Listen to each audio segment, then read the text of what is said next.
क्या आपने कभी सोचा है कि सोने की बनी गाय दूध दे सकती है? क्या अहंकार को चूर-चूर करने की कोई कहानी आपने सुनी है?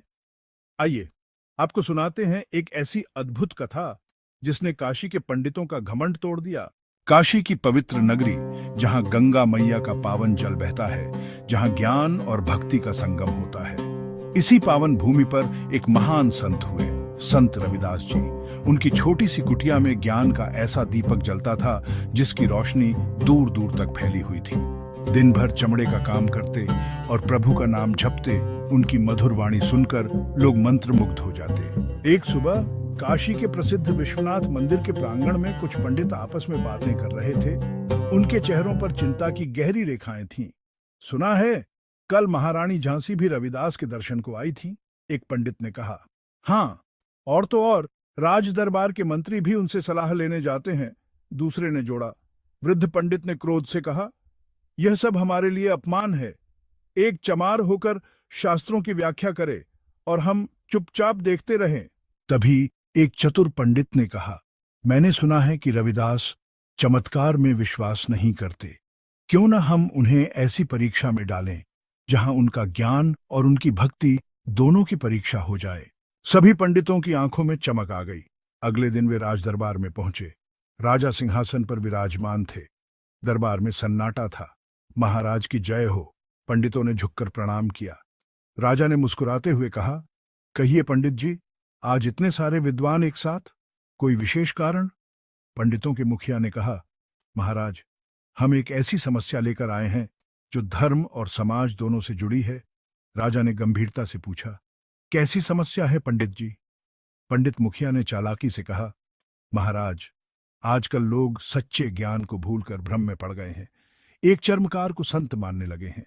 ये वेद शास्त्रों का अपमान है। राजा ने मुस्कुराते हुए कहा, आप रविदास जी की बात कर रहे हैं? मैंने भी उनकी बहुत प्रशंसा सुनी है। पंडितों के चेहरे पर चिंता की रेखाएं गहरी हो गईं। तभी एक पंडित आगे बढ़ा, महाराज, यदि वे इतने महान हैं तो क्यों ना उनकी परीक्षा ली जाए? राजा की आंखों में कौतूहल झलका। कैसी परीक्षा महाराज? आप शुद्ध सोने से एक गाय बनवाइए, फिर रविदास को आज्ञा दीजिए कि वह उसे जीवित करे। यदि वे सचमुच दैवीय शक्ति रखते हैं तो यह उनके लिए बाएं हाथ का खेल होगा। राजा कुछ देर सोचते रहे, फिर बोले, और यदि वे ऐसा कर दें तो हम सब उनके शिष्य बन जाएंगे। पंडितों ने एक स्वर में कहा। राजा ने घोषणा की, तथास्तु, कल से सोने की गाय का निर्माण प्रारंभ होगा।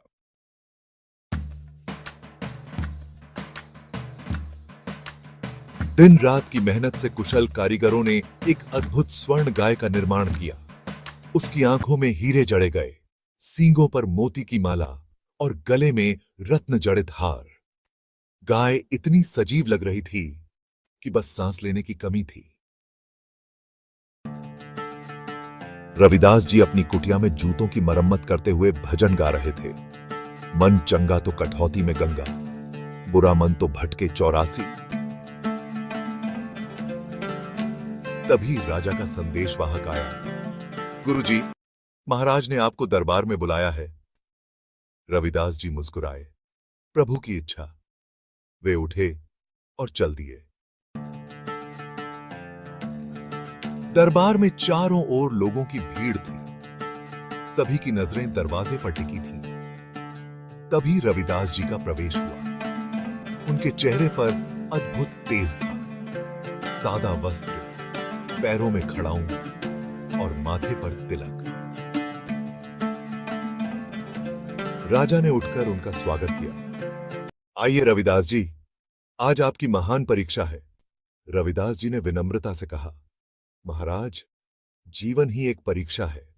प्रभु जो भी परीक्षा लेते हैं उसमें कोई ना कोई शिक्षा छिपी होती है। राजा ने पर्दे के पीछे से सोने की गाय को प्रकट किया। पूरा दरबार उसकी चमक से जगमगा उठा। लोगों के मुंह से अनायास ही वाह निकल गया। राजा ने कहा, रविदास जी, यह देखिए, शुद्ध स्वर्ण से बनी गाय। पंडितों का कहना है कि आप इसे जीवित कर सकते हैं। रविदास जी ने गाय को ध्यान से देखा। उनके होठों पर मुस्कान थी। पंडित अपनी विजय की कल्पना में मग्न थे। रविदास जी ने शांत स्वर में कहा, सचमुच बहुत सुंदर गाय है।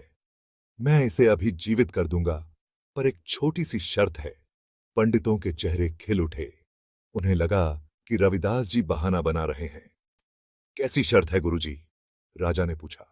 रविदास जी बोले, महाराज, मुझे इस सोने की गाय का थोड़ा सा दूध चाहिए। बस आप इसका दूध ला दीजिए, मैं तुरंत इसे जीवित कर दूंगा। दरबार में सन्नाटा छा गया। पंडितों के चेहरे पीले पड़ गए। राजा की आंखों में चमक आ गई। एक पंडित हकलाते हुए बोला, यह कैसी बात हुई? सोने की गाय दूध कैसे देगी? रविदास जी ने मुस्कुराते हुए कहा, अरे पंडित जी, आप तो वेदों के झाता हैं। आप कहते हैं कि मैं इस गाय को जीवित करूं। जब जीवित हो जाएगी तो दूध क्यों नहीं देगी? और यदि दूध नहीं दे सकती तो जीवित कैसे हो सकती है? राजा ठहाका लगाकर हंस पड़े। वाह रविदास जी, आपने तो एक ही प्रश्न से सारा अहंकार चूर चूर कर दिया। पंडितों की आंखें खुल गईं। उनका अहंकार पिघलने लगा। एक एक करके सभी पंडित रविदास जी के चरणों में गिर पड़े। क्षमा कीजिए गुरुजी, हमारा अज्ञान और अहंकार हमें खा रहा था। हम आपके चरणों में शरण चाहते हैं। रविदास जी ने सबको प्रेम से उठाया और कहा, उठो भाई, यहां कोई गुरु नहीं, कोई शिष्य नहीं। हम सब उस परम पिता के बच्चे हैं। ज्ञान किसी की जागीर नहीं है। जो प्रभु को पुकारता है वही सच्चा ज्ञानी है। फिर उन्होंने एक भजन गाया, जात पात के फेर में उलझी सारी दुनिया। रविदास मनुष्य न जात से, करनी से होत महान। राजा ने खड़े होकर घोषणा की, आज से काशी में जाति पाति का भेदभाव समाप्त। सच्चा ज्ञानी वही जो मानवता का सम्मान करे। उस दिन के बाद काशी में एक नई क्रांति की शुरुआत हुई। सोने की गाय आज भी राजमहल में सुरक्षित है, जो लोगों को याद दिलाती है कि कैसे एक साधारण से प्रश्न ने अहंकार को परास्त किया। दोस्तों, संत रविदास जी की यह अमर कथा हमें सिखाती है कि सच्चा ज्ञान किताबों में नहीं, अनुभव में होता है। अहंकार हमारी सबसे बड़ी कमजोरी है और विनम्रता हमारी सबसे बड़ी शक्ति। प्रिय दर्शकों, आपने देखी संत रविदास जी की यह अद्भुत कथा। क्या आपको पता है कि ऐसी और भी कई रोचक कहानियां हमारे चैनल पर आपका इंतजार कर रही हैं? हर कहानी में छिपा है जीवन का एक अनमोल सबक, जो आपके जीवन को नई दिशा दे सकता है। अगर आपको यह कहानी पसंद आई तो इस वीडियो को लाइक करना न भूलें। साथ ही ऐसी और भी रोचक कहानियों के लिए हमारे चैनल को सब्सक्राइब करें और बेल आइकन को जरूर दबाएं। याद रखिए, हर कहानी एक सीख है, हर सीख एक नई राह है। आप भी अपने विचार कमेंट बॉक्स में जरूर साझा करें।